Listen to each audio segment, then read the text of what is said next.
सरे महफिल करम इतना मेरी सरकार हो जाए।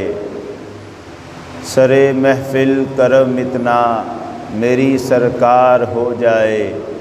निगाहें मुंतज़िर रह जाएं और दीदार हो जाए। ग़ुलाम मुस्तफ़ा बनकर मैं बिक जाऊं मदीने में, उन्हीं के नाम पर सौदा सरे बाज़ार हो जाए। तुझे मंजूर है पर्दा मुझे है पास अदब, वरना मैं जब चाहूँ जहाँ चाहूँ तेरा दीदार हो जाए। सरे महफिल करम इतना मेरी सरकार हो जाए। सब तारीफ़ें अल्लाह जल्ल शानहू वहदहू ला शरीक के लिए, जिसने अपनी कुदरत कामिला से इस कायनात को हुज़ूर नबी करीम सल्लल्लाहु अलैहि वसल्लम के इरफान की खातिर पैदा फरमाया। बेशुमार दरूद हुज़ूर नबी करीम सल्लल्लाहु अलैहि वसल्लम की ज़ात अक़दस की खातिर, जिनकी ज़ात अक़दस इस कायनात की तख्लीक का बायस बनी। अल्लाह जल्ल शानहू के फ़ज़ल व करम से और उसकी तौफ़ीक़ से आज सूरतुल बक़रा की आयत नंबर 28 से हमने अपनी गुफ्तगू का आगाज़ करना है। परवरदिगार आलम अपनी तौहीद की निशानियाँ बता रहा है, दुनिया को समझा रहा है, अपनी मखलूक को समझा रहा है कि मैं इस कायनात का वाहिद खालिक हूँ, वाहिद मालिक हूँ। मैं ही हूँ जो इस सारी कायनात का रब हूँ। मेरे अलावा कोई इबादत के लायक नहीं है। परवरदिगार अपनी उलूहियत का बयान फरमा रहा है और इस ज़िमन में परवरदिगार आलम अपनी निशानियाँ और कुदरतें बताते हुए इस सूरतुल बक़रा की आयत नंबर 28 में ऐलान फरमाता है, आऊज़ु बिल्लाहि मिनश शैतानिर रजीम, बिस्मिल्लाहिर रहमानिर रहीम। कैफ़ तकफ़ुरून बिल्लाहि व कुन्तुम अमवातन फ़अहयाकुम सुम्मा युमीतुकुम सुम्मा युहयीकुम सुम्मा इलैहि तुरजाऊन। फरमाया, तुम अल्लाह का इनकार कैसे करोगे? वकुन तुम अमवातन, हालांकि तुम थे ही नहीं, फ़अहयाकुम, तो उसने तुम्हें ज़िंदगी अता की। वो ज़ात है जिसने तुम्हें पैदा किया है, जिसने तुम्हें ज़िंदगी दी है। तुम तो बेजान थे, तुम तो थे ही नहीं, उसने तुम्हें ज़िंदा किया, ज़िंदगी दी।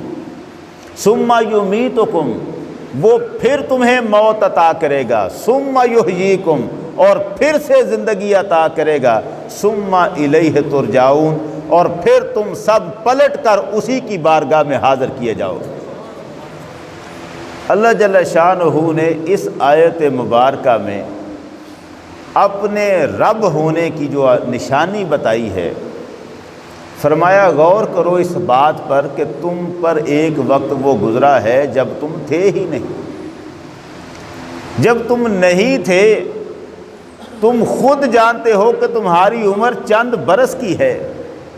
इन चंद बरसों से पहले दुनिया में तुम्हारा नामो निशान न था।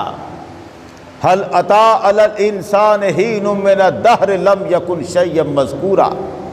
सूरह दहर में परवरदिगार ने फरमाया, क्या इंसान पर वो वक्त नहीं गुजरा जब वो कोई काबिल ज़िक्र शय ही ना था?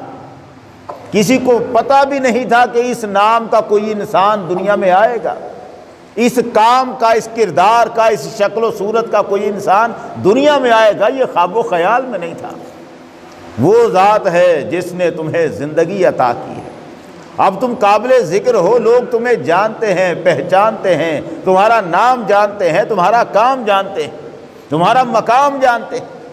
मगर एक वक्त था जब तुम नहीं थे, उसने तुम्हें ज़िंदगी अता की है। अदम से वजूद में लाना कायनात में मखलूक में से किसी के बस में नहीं है कि कोई चीज़ ना हो और वो उसे पैदा कर दे। सिर्फ रब्बुल इज़्ज़त है जो पैदा कर सकता है, कुछ ना हो उसको वजूद देना। उसे पैदा करना, यही बात वो पहले कहता है। जिन बुतों को तुम पूजते हो, जरा बताओ, ये तो मक्खी का एक पर तक नहीं बना सकते। मैं हूं जिसने इतनी बड़ी कायनात को तख्लीक कर दिया है। रब अपने खालिक होने का सबूत दे रहा है। फरमाता है अपने आप पर गौर कर, तुम नहीं थे, मैंने तुम्हें जिंदगी दी, और फिर अब तुम हो, हमेशा नहीं रह सकते। अगर तुम ये समझते हो कि मैं तुम्हारा मालिक नहीं हूं, मैं बताता हूं कि एक वक्त वो आएगा जब मैं तुमसे ये जिंदगी वापस ले लूंगा। अगर तुम मेरे हुक्म के फर्माबरदार नहीं हो, अगर तुम ये समझते हो कि मेरी खुदाई तुम पर हुकूमत नहीं करती, तो फिर अपनी जान को जरा रोक के दिखा दो, अपने आप को बचा के दिखाओ, अपनी मौत को टाल कर दिखाओ। न तुम अपनी मौत को टाल सकते हो, ना अपने आप को जिंदगी दे सकते हो। ये दोनों इख्तियार जिस अल्लाह के पास है, उसे रब मान, उसे मान लो कि वो कायनात का रब है और वही इबादत के लायक है, वही जात है। जिंदगी देना और मौत देना, परवरदिगार इसे अपनी कुदरत और रबूबियत की अलामत और निशानी के तौर पर बयान करता है। यही वो मुनाजरा है जो इब्राहीम अलैहिस्सलाम ने नमरूद के साथ किया था। कुरान सूरतुल बकरा की आयत नंबर 258 में फरमाता है, अलम तरा इलल्लज़ी हाज्जा इब्राहीम फी रब्बिही, ए मोहम्मद अरबी सल्लल्लाहु अलैहि वसल्लम, क्या तुमने उस शख्स को नहीं देखा जो इब्राहीम से लड़ता था इब्राहीम के रब के बारे में। उस वक्त इब्राहीम अलैहिस्सलाम ने जो दलील दी थी वो क्या थी? नमरूद के मुकाबले में खड़े होकर पहली दलील ये दी थी, रब्बी अल्लज़ी युहयी व युमीत, मेरा रब वो है जो जिंदगी अता करता है और मौत देता है। जिंदगी अता करना और मौत देना, ये परवरदिगार आलम की कुदरत के अलावा किसी और के बस में है ही नहीं। सूरतुल वाक़िया में परवरदिगार ने जिंदगी देने को यूं बयान फरमाया, अफरअयतुम मा तुमनून, वो नुतफा जो तुम टपकाते हो, जो नुतफा तुम टपकाते हो, भला देखा है तुमने? बताओ तो सही, अंतुम तख्लुकूनहु अम नहनुल खालिकून, तुमने तो सिर्फ एक नुतफा टपकाया, उस नुतफे से एक कामिल इंसान बना के हमने खड़ा किया है कि तुमने खड़ा कर दिया है? वो तुमने इंसान बनाया है या हमने बनाया है? हम हैं जिन्होंने इंसान को वजूद बख्शा है, हम बनाने वाले हैं, जिंदगी देने वाले हम हैं, वजूद देने वाले हम हैं, तुम तो कुछ नहीं कर सकते। सूरह यासीन में परवरदिगार आलम फरमाता है, अवलम यरल इंसान अन्ना खलकनाहु मिन नुतफतिन, क्या ये इंसान नहीं देखता हमने इसे एक नुतफे से पैदा किया, फ़इज़ा हुवा ख़सीमुम मुबीन, और थोड़ा सा बड़ा हुआ तो झगड़े करने लग पड़ा, हमारे ही बारे में बातें करने लग पड़ा कि हम कौन है, रब ही का इनकार करने लग पड़ा। वदरब लना मसलन व नसिया खल्का, हमारी मिसालें देता है, हमसे झगड़े करता है, अपनी तख्लीक को, अपनी पैदाइश को भूल चुका है। ये इसे याद नहीं कि ये तो था ही नहीं, हमने इसे वजूद दिया हुआ है, हमने इसे बनाया है। अपनी खलकत को भूल गया, इसलिए अपने रब को भूल रहा है, हमसे बातें करता है, जानता नहीं है हम हैं जो इसे वजूद देने वाले हैं। जिस तरह अल्लाह वजूद देने को अपनी कुदरत की अलामत करार देता है और अपनी तौहीद की अलामत करार देता है, इसी तरह परवरदिगार मौत देने को भी अपनी कुदरत की अलामत करार देता है। सूरतुल वाक़िया में वो कमाल बयान फरमाया है, दुनिया दंग रह गई। अंग्रेज, साइंसदान, सारी दुनिया के फिलासफर, फलसफी सदियों से इस कोशिश में लगे हैं कोई तरीका ऐसा कर लें कि मौत से बंदा बच सके, कुछ ऐसा हो जाए कि बंदा मर न सके, कोई तरीका, कोई दवाई ऐसी हो जाए कि हमें हमेशा की जिंदगी मिल जाए, हम अमर हो जाएं। मगर ऐसा हो नहीं सका। कोई दवाई, कोई ताकत, कोई तरक्की साइंस की रोक नहीं सकी। और परवरदिगार किस शान से इसको बयान करता है। रब फरमाता है, जिस वक्त कोई मरने वाला तुम्हारी आंखों के सामने दम तोड़ रहा होता है, फलौला इज़ा बलगतिल हुल्कूम व अंतुम हीनाइज़िन तंजुरून, तुम देख रहे होते हो, हम रूह निकाल रहे होते हैं, बंदे की जान उसके हलक तक पहुंच गई होती है, तुम पास खड़े होते हो। व नहनु अक़रबु इलैहि मिनकुम वलाकिन ला तुबसिरून, और तुम्हें दिखाई नहीं दे रहा होता, तुम जितने उसके करीब होते हो तुमसे ज्यादा हम उसके करीब होते हैं, हम उस मरने वाले के करीब होते हैं। तुम उसे देख रहे हो, रूह निकल रही है, बेबसी से वहां खड़े होते हो। फलौला इन कुंतुम गैर मदीनीन, हमें नहीं मानते तुम अपना रब, हमें नहीं मानते अपना खालिक। अगर अपनी बात में सच्चे हो और जानते हो कि कोई रब नहीं है, कोई जिंदगी मौत देने वाला नहीं है, तो जरा रोक के दिखाओ ना उसकी रूह को जो हम निकाल रहे हैं। तर्जिऊनहा इन कुंतुम सादिकीन, अगर सच्चे हो अपने दावे में तो उस रूह को पलटा के तो दिखाओ जरा, जिसे हम निकाल रहे होते हैं। नरखरे तक हम पहुंचा रहे हैं, हलक तक हमने पहुंचा दिया, हम निकाल रहे होते हैं, मगर तुम उसे रोक नहीं सकते, तुम उसे पलटा नहीं सकते। तुम्हारी सारी तदबीरें गारत चले जाती है, बेबसी से पास खड़े देख रहे होते हो, आखिरी लम्हों में पास खड़े होते हो, मगर उसकी सांस एक भी बढ़ा नहीं सकते, तुम्हारे बस में नहीं है। तो फिर मान क्यों नहीं लेते कि तुम मेरे बंदे हो? क्यों नहीं मान लेते कि मैं हूं जिसने पैदा किया है? क्यों नहीं मान लेते कि तुम्हें मेरी तरफ पलट के आना है, मैं तुम्हें मारूंगा? कैफ तकफुरून बिल्लाह, कैसे इनकार करते हो अल्लाह का? व कुंतुम अमवातन फअहयाकुम, और तुम तो थे ही नहीं, उसने तुम्हें जिंदगी अता की। सुम्मा युमीतुकुम, वो फिर तुम्हें मारेगा, बता रहा है, फिर से मौत देगा, इंतजाम कर लो, कर सकते हो तो रोक लो मौत को। सुम्मा युमीतुकुम, वो फिर तुम्हें मौत देगा, और फिर एक वक्त वो आएगा सुम्मा युहयीकुम, तुम मरे हुए होगे, तुम्हें फिर से जिंदा करेगा। अब ये बड़ी परेशानी थी काफिरों के लिए, खास तौर पर बड़ी उलझन रही। जब हम मर जाएंगे, हमारी हड्डियां बुसीदा हो जाएंगी, उस वक्त हमें कौन जिंदा कर सकता है? कौन कैसे जिंदा करेगा? मैं युहयी हल्लज़ी अंशाह, मैं युहयी, कौन जिंदा करेगा हमारी हड्डियों को? वहिया रमीम, जब ये पाउडर बन चुकी होंगी, बसीदा हो चुकी होंगी, इन हड्डियों को दोबारा जिंदा कौन करेगा? परवरदिगार सूरह यासीन में फरमाता है, ये पूछते हो कौन जिंदा करेगा, जानते नहीं पहले किसने जिंदा किया था? कुल मोहम्मद कह दो इनको, फरमा दो युहयी हल्लज़ी अंशाहा अव्वला मर्रा, वही जिंदा करेगा जिसने पहले भी तुम्हें जिंदगी अता की थी। और पहले तो तुम थे ही नहीं, उसने तुम्हें जिंदगी दी, अब तो तुम्हारा वजूद है, अब तो पाउडर है, उस पाउडर से बनाना तो और आसान है। जब ये पाउडर भी नहीं था, हमने तो तब तुम्हें जिंदगी अता की थी, तब तुम्हें वजूद दिया था जब कुछ नहीं था, मादा भी तुम्हारा नहीं था, हमने बनाया। तो जो बगैर मादे के बना सकता है, मादे के साथ बनाना मुश्किल है। हम बना के दिखाएंगे, हम जिंदा करेंगे, हम तुम्हें जिंदा करेंगे, और सिर्फ जिंदा ही नहीं करेंगे, हम आवाज देंगे और तुम दौड़ के हमारी बारगाह में हाजिर किए जाओगे।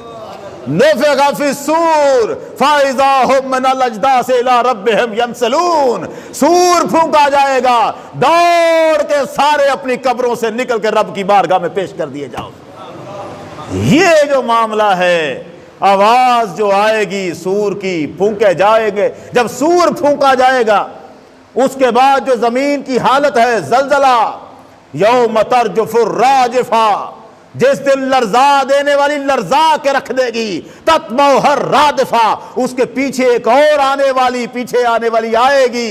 कुलूब यौमइज़िन वाजिफा, उस दिन दिल दहल कर रह जाएंगे।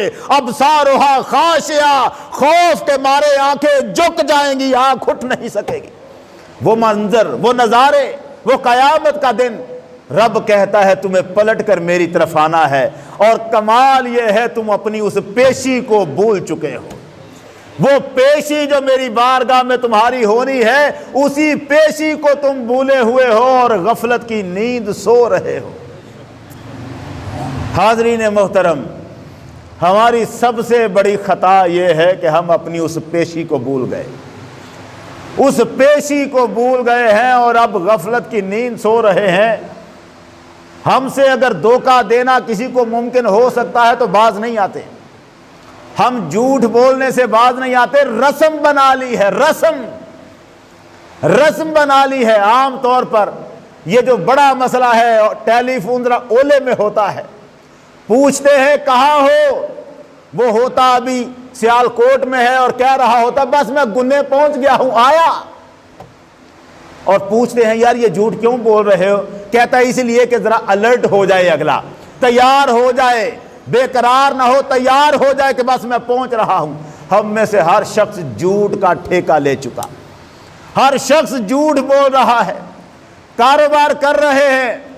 अब हमने अलग से काम कर लिया, अगले को यकीन दिलाने के लिए कि मैं उसे धोखा नहीं दे रहा, नाजायज मुनाफा नहीं कमा रहा।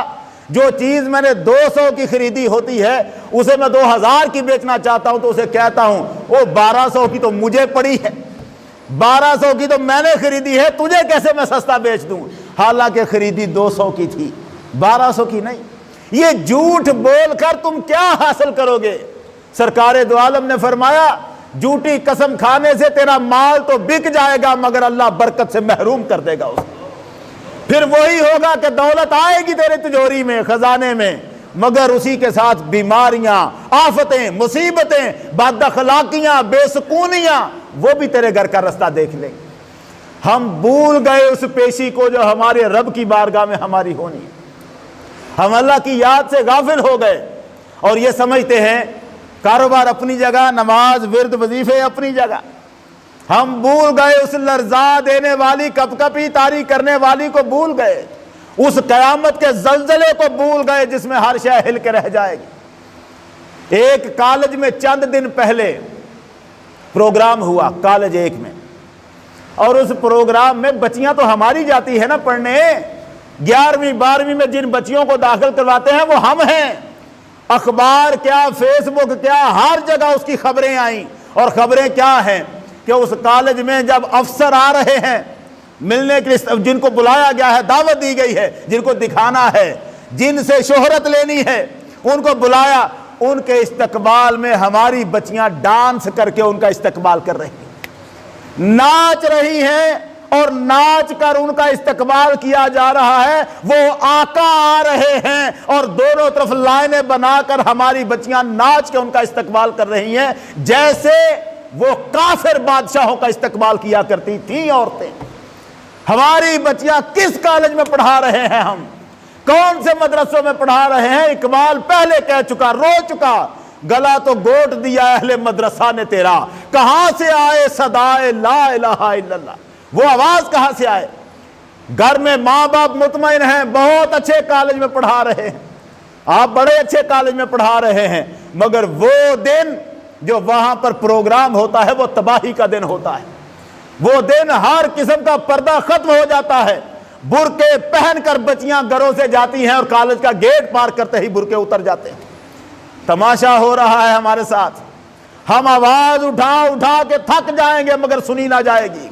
कहा जाता है ये पुरानी बातें हैं, अब जमाना मॉडर्न आ गया है, और जमाना लाख मॉडर्न आ जाए, हर तरक्की को मोहम्मद अरबी के कदमों में झुकना होगा।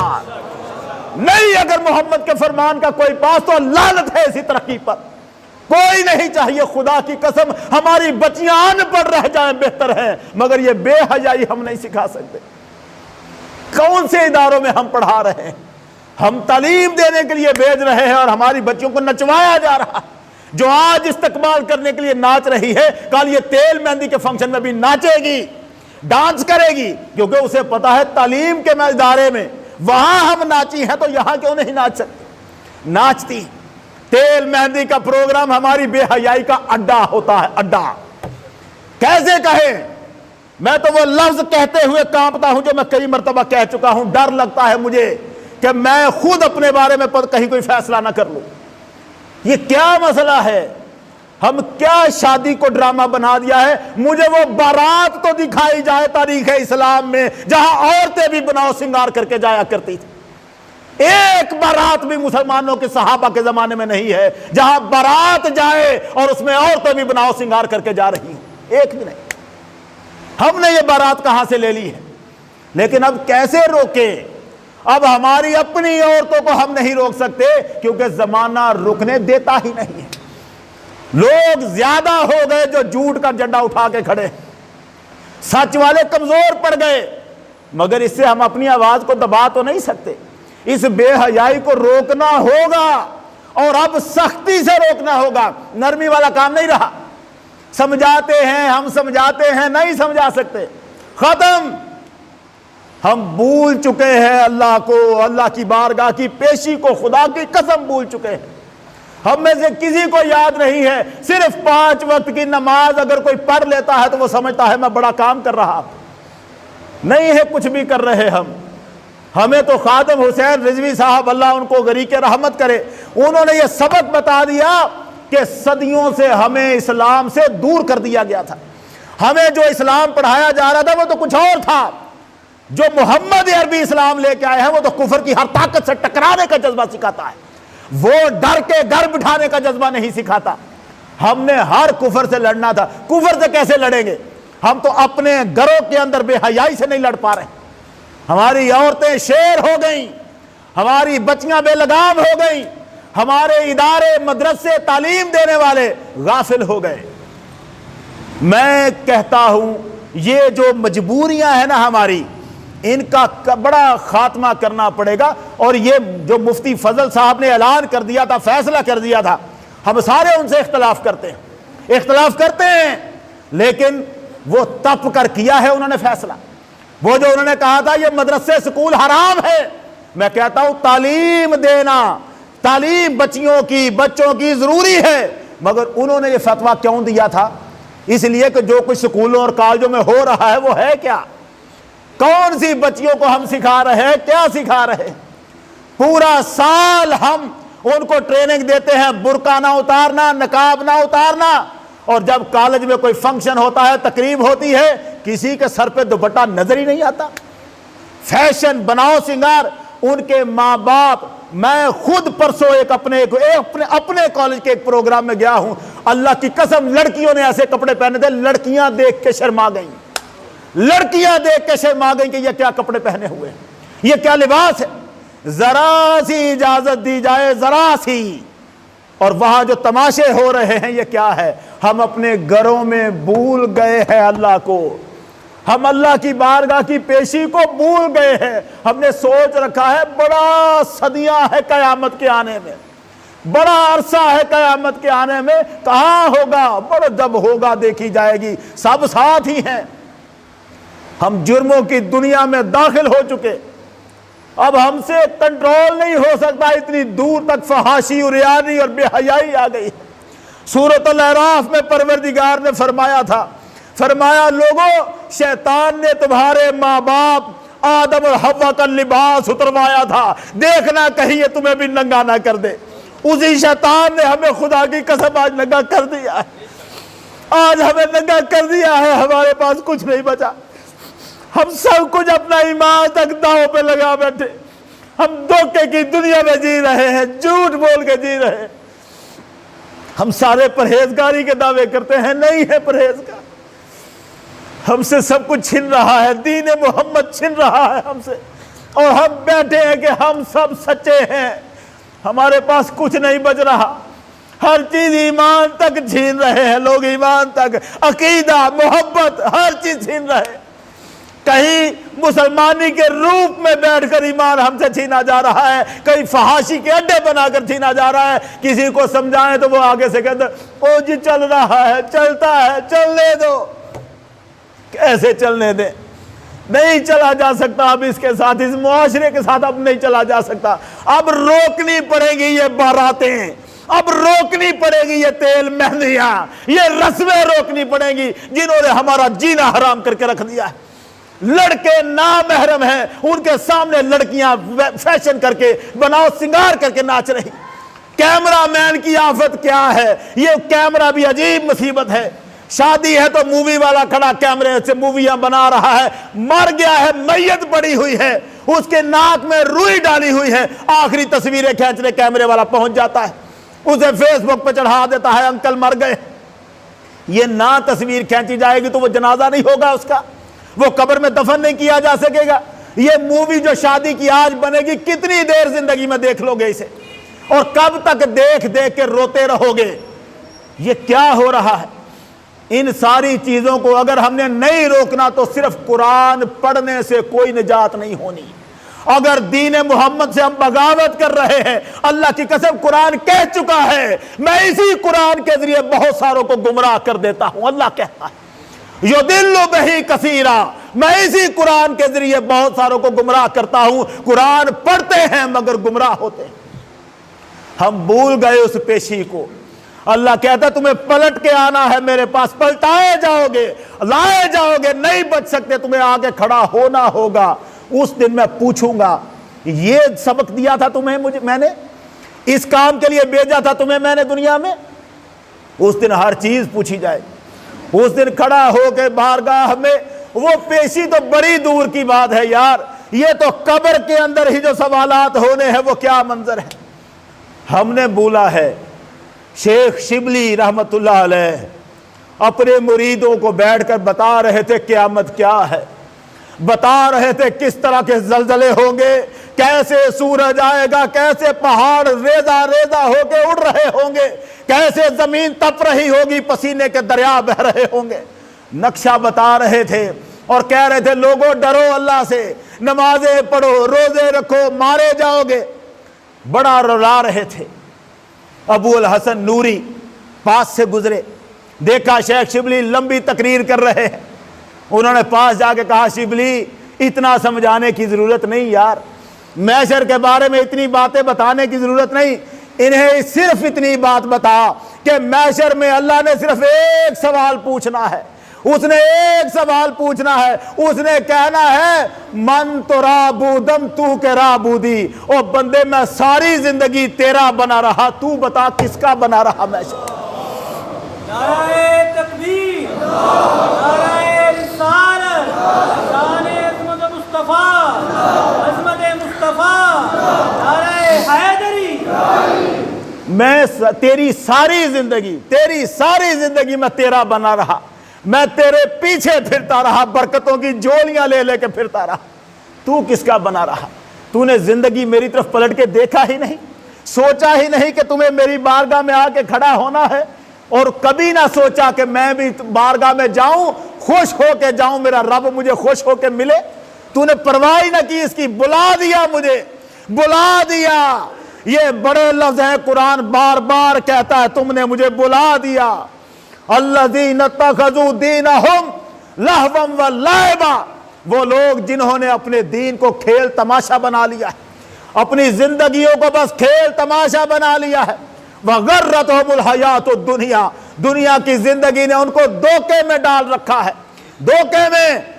फल यौम नंसाहुम कमा नसू लिका यौमिहिम हाज़ा, आज कयामत के दिन जैसे इन्होंने हमें बुलाया हुआ था, आज हम भी इनको बुला के रख देंगे। आज हमारी रहमत भी इन्हें याद नहीं करेगी, जिन्होंने हमारी इस मुलाकात को बुलाया था, आज हमारी रहमत इनको याद नहीं कर सकती। यार अल्लाह बुला दे, अल्लाह बुला दे किसी को अपनी रहमत से, बड़ी बर्बादियां हैं। आदम अलैहिस्सलाम ने एक मर्तबा भी अल्लाह से माफी नहीं मांगी थी। मेरा जुमला सुनना, फिर से जुमला सुनना, कुरान जो बता रहा है माफी मांगने का अंदाज क्या था। यूं नहीं कहा मौला माफ कर दे, यूं नहीं, कुरान ने अंदाज ही और इख्तियार किया है।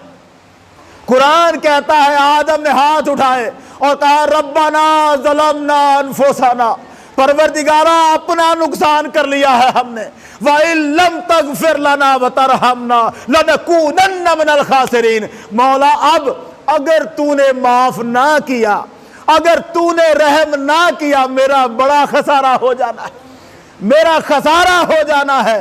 और रब ना माफ करे खसारा हो जाता है, बर्बादियां हो जाती हैं। एक लम्हा बार अल्लाह अपने करम को पीछे कर ले, खुदा की कसम दुनिया की हर तबाही हमारे ऊपर होगी। एक लम्हा, सरकारे दो आलम दुआ फरमाया करते थे, परवरदिगारा मुझे एक आंख झपकने के बराबर भी मेरे सुपुर्द ना करना, अपने करम के सुपुर्द रखना।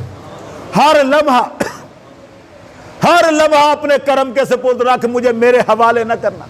ला तकिलनी ला नफ्सी तुरफत ऐनिन, आंख झपकने के बराबर भी मुझे मेरे हवाले न कर, बस अपने कर्म के सुपुर्द रख।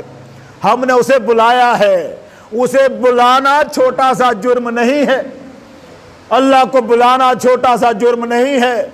मेहर अली शाह की कार किस वक्त हादसे का शिकार हुई पता है? बस इतना कहा, अजान होने वाली थी, कहने लगे यार रुक जाते हैं, नमाज पढ़ के फिर चलेंगे। ड्राइवर कहने लगा हजरत जब अजान होनी है और जब जमात होनी है, हमने अगले गांव तक पहुंच गया होना है, वहां जाके नमाज पढ़ लेंगे, वहां जाके नमाज पढ़ लेंगे। चंद कदम गाड़ी चली, इतना शदीद हादसा हुआ, कार के दरवाजे खुल गए, मेहर अली शाह सड़क पे नीचे गिर गए थे, चोटें लगी। उठाया, पूछा हजरत क्या हुआ? कहने लगे खुदा की गैरत ने हमें बर्बाद कर दिया, अल्लाह ने गैरत खाई कि हमने उसके काम को पीछे रखा, अपने काम को आगे कर लिया।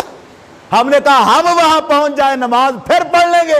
अल्लाह ने इस बात पे गैरत खाई। और जो इतनी बात पे गैरत खाता है, कोई जिंदगी भर उसे बुलाए रखे, क्या समझते हो खुदा उसको ऊपर गैरत ना खाएगा?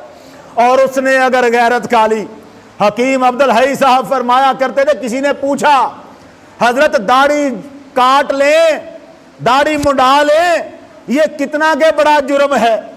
अगर हम दाढ़ी को मुंडा लेते हैं, ये कितना के बड़ा जुर्म है? हकीम अब्दुल हई साहब अल्लाह उनको गरी के रहमत करे, कहने लगे किसी चौधरी की पैली से शटाला 1 2 4 मरतबा काटेगा ना तू तो माफी हो जाएगी, अगर लक बांध लिया ना तूने रोज काटने का, फिर चौधरी माफ नहीं करता। और जो काम अल्लाह ने हराम किया हो वो अल्लाह की चरागाह है, ये मोहम्मद अरबी का फरमान है, वो अल्लाह की चरागाह है। जिस काम से अल्लाह ने मना किया है, तुझे छोड़ रखा है तो उसकी मेहरबानी है, लेकिन कब तक छोड़ेगा ये कोई पता नहीं, किस दिन तेरे जुर्म पर वो एक्शन कर दे ये पता नहीं। देर गिरद सख्त गिरद मरतुरा, पकड़ता देर से है मगर जब पकड़ता है तो फिर छोड़ता नहीं है, जब वो पकड़ लेता है तो फिर तबाहियां तबाहियां बर्बादियां आ जाती। अल्लाह को बुला के रख दिया हमने, जिन्होंने याद रखा था दुनिया उनकी बन गई। याद रखने वाले लम्हा लम्हा याद रखते रहे। इब्ने हारून वास्ती, वासत के बुजुर्ग 80 साल तक तबलीग करते रहे, 80 साल हदीस पढ़ाते रहे लोगों को। बड़े अजीम मुहद्दिस थे, आलिम दीन, हदीस का दर्स दिया करते थे। 80 साल दर्स दिए, दाढ़ी सफेद हो गई, फौत हो गए। चंद दिन के बाद अपने पोते को ख्वाब में मिले, साहल को। साहल ने पूछा दादा मा फ़अल अल्लाह बिका, बताओ अल्लाह ने आपके साथ क्या किया? अब ये इतना बड़ा मुहद्दिस है कि उसका ये वाकया जलालुद्दीन सियूती अपनी किताब अल-हावी में लिख रहा है। क्या कहा? मा फ़अल अल्लाह बिका, अल्लाह ने आपके साथ क्या किया? इब्ने हारून कहते हैं जब मैं कब्र में पहुंचा मेरे पास 2 फरिश्ते आए, बड़े सख्त थे, बड़े सख्त थे, बड़े काले रंग के, नीली आंखों वाले, बड़े डरावने थे। उन्होंने आके मुझसे पूछा मन रब्बो का, बता तेरा रब कौन है? मैंने अपनी दाढ़ी को हाथ में पकड़ा, सफेद दाढ़ी को। मैंने कहा ले मिसली युकालो हाजा कद अल्लम तो नासा जवाबा सवाला कुमा समानीना सना। मैंने हाथ से दाढ़ी को पकड़ के कहा मुझ जैसे से पूछते हो तेरा रब कौन है? 80 साल दुनिया को बताता रहा हूं इन फरिश्तों के जवाब क्या है, और मैं 80 साल तक तुम्हारे सवालों का जवाब लोगों को सिखाता रहा हूं कि कब्र में फरिश्ते आएंगे, पूछेंगे मन रब्बो कुमा, ललकार के कहना अल्लाह हो रब्बी, मेरा रब अल्लाह है। जब वो मन रब्बो का कहें, और मैं दुनिया को तुम्हारे जवाब सिखाता रहा, मुझसे पूछते हो मेरा रब कौन है? उमर फारूक रजी अल्लाह ताला अन्हु, ये वो लोग हैं जिन्होंने रब को बुलाया नहीं, याद रखा। मंजर बड़ा अजीब है, सरकार बता रहे हैं कब्र का मंजर बड़ा अजीब होगा। 2 फरिश्ते आएंगे, मलकाने फज़ाने गलीजाने अस्वदाने अज़रकाने, नक्शा, बड़े सख्त फरिश्ते होंगे, रंग काले होंगे, नीले, आंखें उनकी नीले रंग की होंगी, अलवानुहुमा कल्लैल दामिस, इतने रंग काले के रात छाई हो उसके बराबर उनका रंग काला होगा। अस्वातुहुमा कर्रादुल कासिफ, जब बोलेंगे तो आवाज ऐसे होगी जैसे बादलों में बिजली कड़क रही हो, ऐसी आवाज। उयूनुहुमा कशुहब सवाकिब, आंखें ऐसी के चंगियाड़े निकल रहे होंगे उन आंखों से। अस्नानुहुमा कर्रिमा, उनके दांत नेजों की तरह लंबे होंगे और वो आके बंदे से पूछेंगे बता तेरा रब कौन है। हजरत उमर फारूक मजलिस में बैठे थे, कहने लगे या रसूल अल्लाह, जिस वक्त वो आएंगे मेरी अकल सलामत होगी, मैं जवाब सोच समझ के दे सकूंगा या जो कुछ मुंह में आया खुद ब खुद जवाब निकलना है। सरकार ने फरमाया नहीं, अकल सलामत होगी, जवाब सोच के दे सकोगे। अर्ज करने लगे हुजूर इज़न अकफी का हुमा, आका फिर खैर है मैं जवाब दे लूंगा उनको। और जिन्होंने याद रखा है ना अल्लाह को, जो अल्लाह को बुलाते नहीं हैं वो जवाब दे लेते हैं। सरकार मुस्कुराए, फरमाया उमर अल्लाह की कसम जिसने मुझे हक के साथ भेजा है, अभी जिब्रील मेरे पास आए थे और उन्होंने बताया हुजूर ये जो उमर है ना, जब ये कब्र में जाएगा और फरिश्ते इसके पास आएंगे और वो कहेंगे तेरा रब कौन है, ये उनसे कहेगा मेरा रब तो अल्लाह है, तुम दोनों का रब कौन है। अल्लाह रब्बी व मन रब्बुकुमा, और मेरा रब तो अल्लाह है, तुम दोनों का रब कौन है। मोहम्मद नबी व मन नबीयुकुमा, मेरे नबी तो मोहम्मद हैं, बताओ तुम दोनों का नबी कौन है। फरिश्ते एक दूसरे का मुंह देख के कहेंगे मा नदरी नहनु उरसिलना इलैहि, अब होगा उरसिलता इलैना, ओ हमें नहीं पता हमें इसका हिसाब लेने भेजा गया है या इसे भेजा है हमारा हिसाब लेने के लिए। नाराए तकबीर, नाराए रिसालत, अज़मत शान मुस्तफा, अज़मत सहाबा, नाराए हैदरी। कौन है ये वो लोग हैं जिन्होंने जिंदगी भर अल्लाह को रब माना है, जिन्होंने दुनिया की परवाह नहीं की, किसी रस्म की परवाह नहीं की। अबू उबैदा बिन जराह ने कहा उमर ये कपड़े यार अच्छे पहन लो जरा, ये कपड़े आपने पहने हुए फकीराना लिबास है, बैतुल मक़दस के हवारियों से आपने बात करनी है, जरा कपड़े बदल लें। कहने लगे अबू उबैदा तू मोहम्मद अरबी का सहाबी है, अगर तेरी जगह किसी और ने यह बात कही होती अब तक उसकी गर्दन पर उसका सर न रहा होता सलाम। मुझे कहते हो लिबास बदल लूं, अल्लाह की कसम जो इज्जत हमें इस्लाम ने दी है हमें वही इज्जत प्यारी है। हम दुनिया के लिबासों की इज्जत नहीं लेने वाले, हमें दुनिया की इज्जत नहीं चाहिए। जो लोग दुनिया में जिंदगी में अल्लाह को याद रखते हैं वो फरिश्तों का जवाब दे सकते हैं, उनके दम पर हम कायम हैं। अल्लाह कहता तुमने पलट के मेरी तरफ आना है, लौट के आना है, इस पेशी को याद रखो। हम उस पेशी को यारो भूल रहे हैं और कोई गुनाह नहीं हुआ, हमसे तो बुनियाद ही गलत हो गई, बाकी गुनाह तो सारे फिर दौड़ के आएंगे। हम तो भूल ही बैठे खुदा को, हमने सोचा हम सारे ही ठीक हैं, हम में से कोई ठीक नहीं रहा, हम सब अपनी अपनी जगह गलत हो गए। मैं अब अपनी गुफ्तगू में एक छोटी सी बात आखिरी करके फिर ख़त्म करता हूँ। कई मरतबा देखा गया है इमाम साहब जब नमाज पढ़ा रहे होते हैं तो कई लोग रकू सजदा करने में इमाम का इंतज़ार नहीं करते। इमाम अभी अल्लाह अकबर कह के झुकने की कोशिश करता है और बंदा पीछे सजदे में सर रख चुका होता है। इमाम ने अभी अल्लाह अकबर कह के सर उठाया नहीं होता और बंदा पहले से रेडी होकर बैठ गया होता है। ये जो इमाम से पहले रकू और सजदे में जाना या रकू और सजदे से सर उठाना दोनों हराम है। इमाम से पहले गुनाह है ये दोनों काम। बुखारी शरीफ में हदीस है, सरकार ने फरमाया ये जो लोग इमाम के सर उठाने से पहले सर उठा लेते हैं डरते नहीं है अल्लाह से। अमा यख्शा अहदुकुम इज़ा यरफा रासहु क़ब्ल इमाम, जब ये इमाम से पहले अपना सर उठा लेता है बंदा, ये डरता नहीं इस बात से अन यजअल्लाह रासहु रासुल हिमार, अल्लाह इसके सर को गधे का सर न बना दे, कहीं इसकी इस हरकत पर इसके सर को गधे के सर में तब्दील कर दिया जाए। ये डर नहीं रहा इस बात से। जब तक इमाम सर खड़ा नहीं करता, उठता नहीं है, अपने सरों को मत उठाओ। इसी तरह जब उसने झुकना है तो जब तक वो नहीं झुकता, झुको भी मत। हजरत बरा की हदीस है बुखारी शरीफ में, वो कहते हैं हम हुजूर के पीछे खड़े होते थे, जब समीउल्लाहु लिमन हमिदा कह के सरकारे दो आलम खड़े होते, हम भी खड़े हो जाते, और जब सरकार सजदे के लिए झुकते ना, लम यहने अहद मिन्ना ज़हरा, हम में से कोई अपनी पुष्ट को झुकाता नहीं था, हत्ता यका नबी सल्लल्लाहु अलैहि वसल्लम साजिदन, यहां तक कि मोहम्मद अपना सर सजदे में रख देते थे।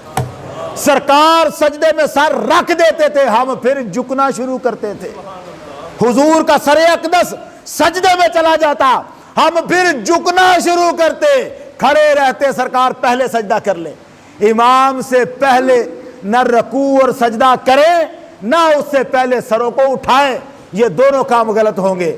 और फिर खुतबे के दौरान कुछ लोग बात भी एक दूसरे से कर लेते हैं, वो भी ज़रा परहेज करें, लग़व काम है। हुजूर ने फरमाया कि अगर इमाम खुतबा दे रहा हो और एक शख्स दूसरे से इतना कहे कि यार चुप कर जा, इस शख्स ने भी गलत काम किया है, लग़व काम किया है, ये भी तो बोल के कह रहा है ना चुप कर जा, बोलना नहीं। ये मामलात है। अल्लाह ताला हम पे अपना फजलो करम फरमाए, हम उसको याद रखें, वो हमें याद रखे, अपनी रहमत और फजल से हमें याद रखे, और रोज़े क़यामत बगैर हिसाब हुक्म फरमाए जाओ, जन्नत में चले जाओ, दाखिल हो जाओ जन्नत में, तुम मोहम्मद अरबी के ग़ुलाम हो। अल्लाह ताला हमें दीन मोहम्मद को समझने की तौफीक अता फरमाए।